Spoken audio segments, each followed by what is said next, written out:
हरिओम. योगदास श्री जयगणेश जोशी लिखित श्रीकृष्ण श्रीकृष्ण शिष्टाई भाग 6.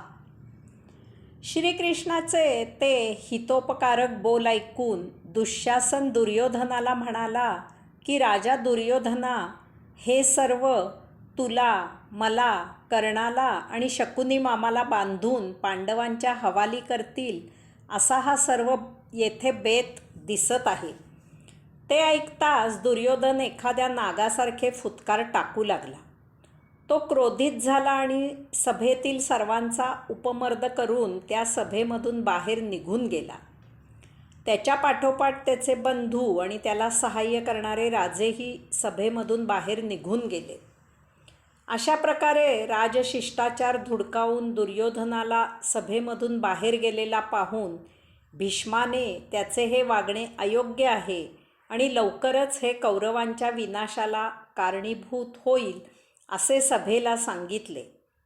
यानंतर भीष्म, द्रोण यांना श्रीकृष्ण म्हणाला की ऐश्वर्याने मूढ झालेल्या या दुर्योधनाचा तुम्ही बलाने निग्रह करत नाही, हा सर्व कुरुकुलाचा अपराध आहे.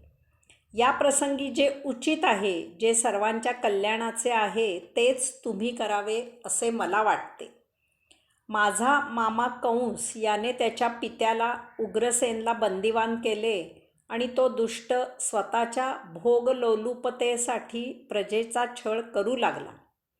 त्याला मीच ठार केले आणि उग्रसेनला त्याचे न्यायराज्य परत केले.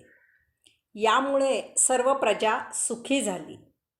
या उदाहरणावरून राजा धृतराष्ट्र आणि तुम्ही दुर्योधन, शकुनी, दुःशासन आणि कर्ण यांना बंदी करा आणि पांडवांच्या हवाली करा. हेच या समयी कुरुकुलाच्या हिताचे आहे. माझे वेळीच ऐका. कुलाच्या रक्षणासाठी एका पुरुषाचा त्याग करावा, गावासाठी एका कुलाचा त्याग करावा, देशासाठी एका गावाचा त्याग करावा, आत्मकल्याणासाठी पृथ्वीचा त्याग करावा. राजा धृतराष्ट्रा, या चौघांना बंदी कर आणि पांडवांशी शम कर. तेच सर्वांच्या हिताचे आहे. श्रीकृष्णाचे ते भाषण ऐकून राजा धृतराष्ट्र विदुराला म्हणाला की बाबा रे, बुद्धिवान आणि दूरदर्शी अशा त्या गांधारीला सभेमध्ये शीघ्रतेने घेऊन ये. पतीचा निरोप मिळताच गांधारी त्वरित सभेमध्ये हजर झाली. धृतराष्ट्राने तिला तेथे घडलेले वृत्तांत थोडक्यात सांगितले आणि आपल्या मूर्ख, मूढ, दुराचारी पुत्राला समजुतीच्या गोष्टी सांगाव्यात असे सांगितले. गांधारीने विदुराला दुर्योधनाला सभेमध्ये बोलावून आणायला सांगितले.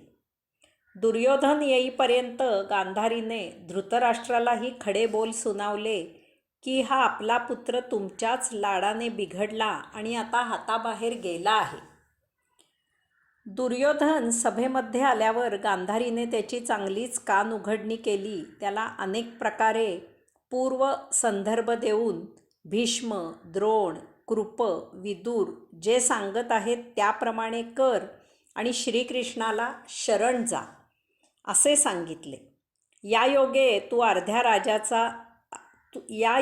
तू अर्ध्या राज्याचा सुखेनैव उपभोग घेशील. परंतु तसे न करशील तर सर्वस्वाचा विनाश नक्की होईल असे बजावले.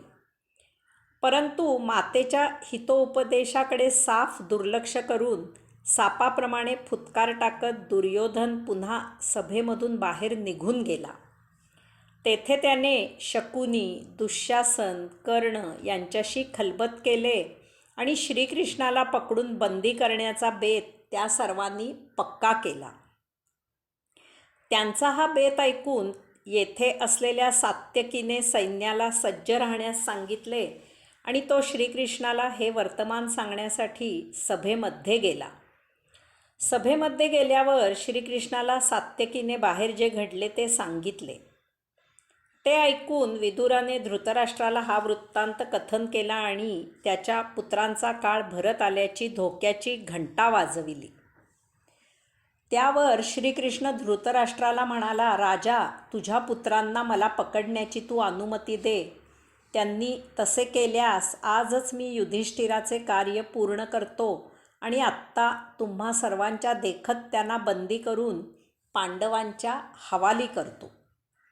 परंतु मी येथे पांडवांचा दूत म्हणून आलो आहे. यामुळे मी असे करणार नाही, कारण ते धर्म आणि न्यायाला धरून होणार नाही. परंतु तुझ्या पुत्राची तशीच इच्छा असेल तर मात्र मी त्यांची इच्छा पूर्ण करेन. त्याबरोबर धृतराष्ट्राने विदुराला दुर्योधनासह सर्वांना सभेमध्ये बोलावून आणायला सांगितले. दुर्योधन सभेमध्ये आल्यावर धृतराष्ट्र त्याला म्हणाला की दुष्टा, पाप्या, तू दूताला पकडण्याचे कुकर्म करू पाहत आहेस. तुला सल्ला देऊन भरीस घालणारे क्षुद्र कर्म करणारे आहेत. अशा प्रकारे त्याने दुर्योधनाला अनेक प्रकारे समजावण्याचा प्रयत्न केला. त्याबरोबर विदुरानेही दुर्योधनाला बरेच काही सांगून म्हटले की तू श्रीकृष्णाला जाणत नाहीस. त्याच्यावर झडप घालणे म्हणजे दिव्यावर पतंगाने झडप घालणे आहे. असे केल्यास येथे आत्ताच तू तुझ्या सर्व अमत्यांसह आणि तुझ्याबरोबर असलेल्या सर्वांसह जाळून जाशील. विदुराने दुर्योधनाला असे सांगितल्यावर श्रीकृष्ण म्हणाला, दुर्योधना, मी येथे एकटा आहे असे अज्ञानाने समजून तू मला पकडण्याची इच्छा करत आहेस. तथापि माझ्यात पांडवांसह अंधक, वृष्णी, आदित्य, रुद्र, वसु, महर्षी असे सर्वजण उपस्थित आहेत.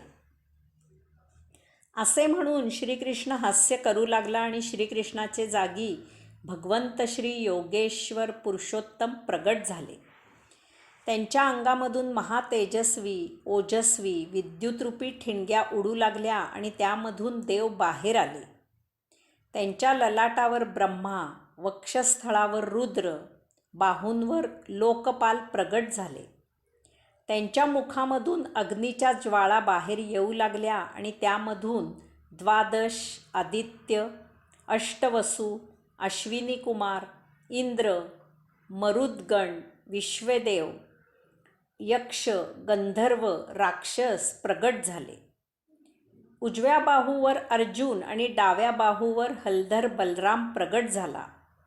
त्यांच्या पृष्ठभागी भीम, युधिष्ठिर, उभय माद्रीपुत्र नकुल आणि सहदेव प्रगट झाले. प्रद्युम्न, अंधक, वृष्णी आपापली शंख, चक्र, गदा, शक्ती, धनुष्य, नांगर, नंदक आणि याशिवाय अन्य सर्व आयुधे उगारून त्यांच्या अग्रभागी प्रगट झाले.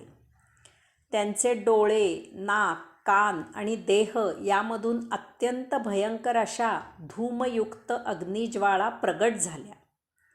त्यांच्या रोमारोमामधून सूर्यकिरणे बाहेर येऊ लागली. असे ते दिव्यरूप दर्शन प्रगट झाल्यावर भीष्म, द्रोण, विदुर, संजय, तपस्वी महर्षी इत्यादी सोडून बाकीच्यांना ते दृश्य सहन होईना. ते त्रस्त झाले आणि त्यामुळे त्यांनी आपले डोळे मिटून घेतले. अंतराळात देवांचे नगारे वाजू लागले. तेथून पुष्पवृष्टी होऊ लागली. सभेत नेमके काय चालले आहे हे संजयाकडून समजल्यावर धृतराष्ट्र मोठ्यांदा म्हणाला, तूच विश्वाचा धाता आहेस, पिता आहेस, तारणहार आहेस. भगवंता, मी तुला पाहू इच्छितो. मला अल्पवेळ दृष्टी दे. अद्भुत घडले आणि धृतराष्ट्राला चक्षु प्राप्त झाले.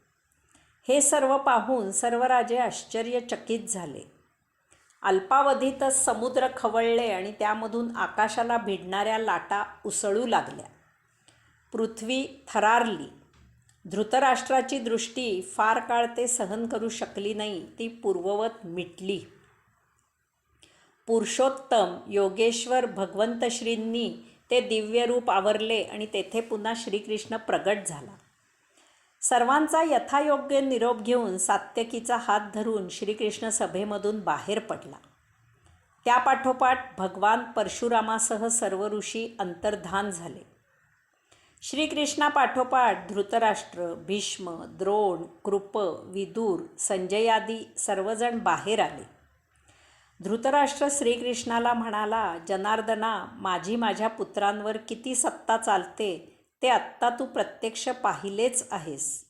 तरी माझ्याबद्दल तू गैरसमज करून घेऊ नको. धृतराष्ट्र, भीष्म, द्रोण, कृप, विदूर इत्यादी सर्वांना श्रीकृष्ण म्हणाला की आज सभेत जे घडले ते सर्व आणि शम करण्यास धृतराष्ट्र असमर्थ आहे असे त्याचे म्हणणे दूत म्हणून मी युधिष्ठिराला सांगेन. असे म्हणून श्रीकृष्ण तेथून कुंतीला भेटायला गेला. त्याच्या पाठोपाठ भीष्म, द्रोण, कृप, विदूर इत्यादीही कुंतीकडे गेले. श्रीकृष्ण कुंतीच्या पाया पडला आणि सभेमध्ये जे काही घडले ते त्याने कुंतीला सांगितले. त्यावर पांडवांसाठी श्रीकृष्णाजवळ तिने जो निरोप दिला होता त्याची श्रीकृष्णाला तिने पुन्हा आठवण करून दिली. तसेच आपल्या पुत्रांना खास करून क्षात्र धर्माची आठवण करून द्यायला सांगितले. क्षत्रिय मातेला तिचे पुत्र क्षात्र धर्माचे पालन करत आहेत यापेक्षा आणखी कसलाही आनंद नाही असे पुन्हा सांगायला सांगितले. श्रीकृष्णाने कुंतीला प्रदक्षिणा घातली, तिला पाया पडून वंदन केले आणि तो तेथून बाहेर आला. हरिओम.